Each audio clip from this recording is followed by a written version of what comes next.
Power creep is a very tricky one to answer, but long story short, for any of you who are just clicking for the title and thumbnail, the long story short is yes and no, but more towards the no. I don't think he's going to get power crept anytime soon in Honkai Star Rail. Now let me explain why. A lot of people, when we are seeing, for example, this clip here, we see against a Kafka is going to come into the game. A lot of us are wondering, is Jing Yuan going to actually get displaced by Kafka, and it's just much better getting Kafka instead?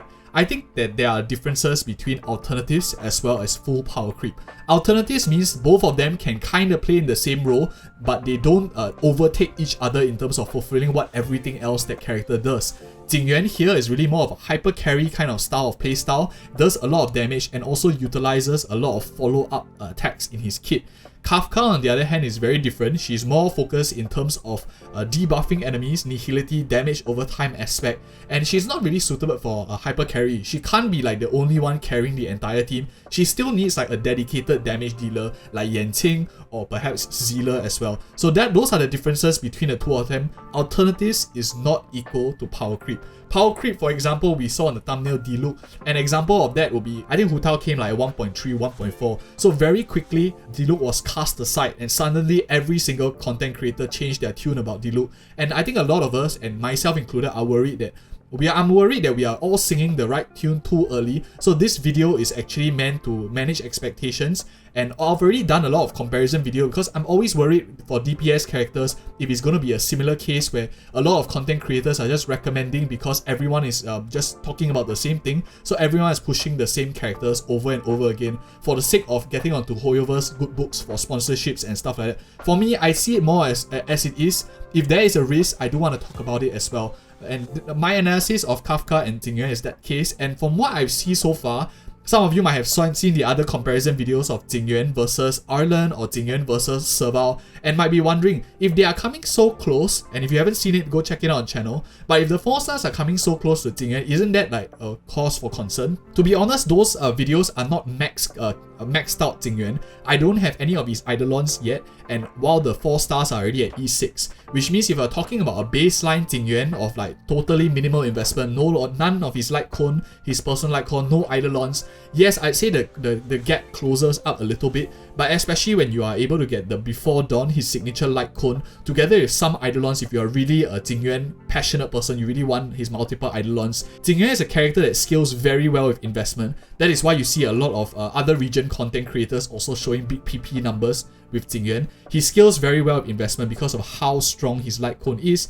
and also he scales very well with Eidolons. But for the vast majority of players who are going for E0, alternatives do exist, but I think alternatives is very different from power creep as we mentioned before.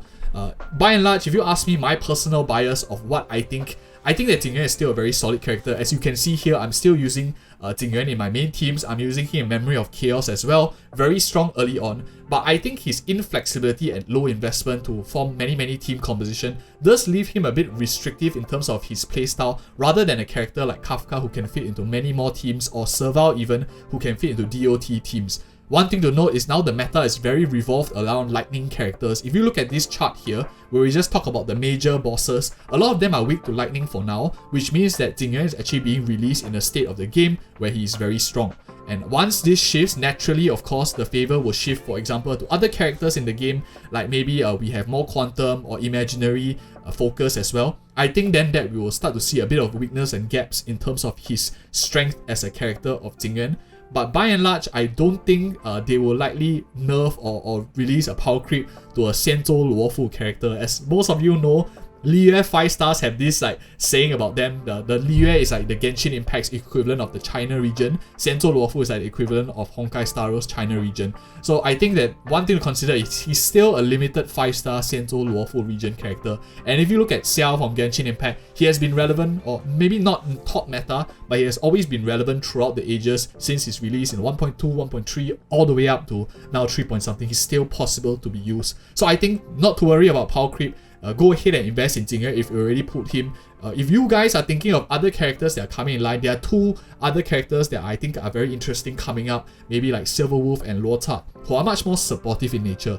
These supports generally have a harder time to be power crept, of course, and of course because DPS the only thing they are known for is huge big PP numbers, and it's very easy to just put one character with higher big PP numbers. So I think that if you are looking for investment value, supports might be more beneficial, but ultimately, being this early into the game, if you have no damage dealers at all, doesn't matter whether you have 50 supports that are not going to be Powercreep. If you have no one to carry the account, you probably won't even be able to clear hard content at the same time.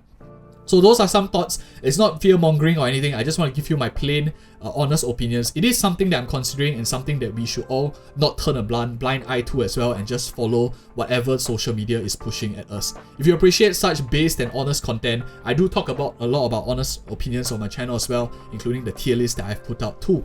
Do click on these 2 other videos which I think you might be interested in as well. See you in the next video.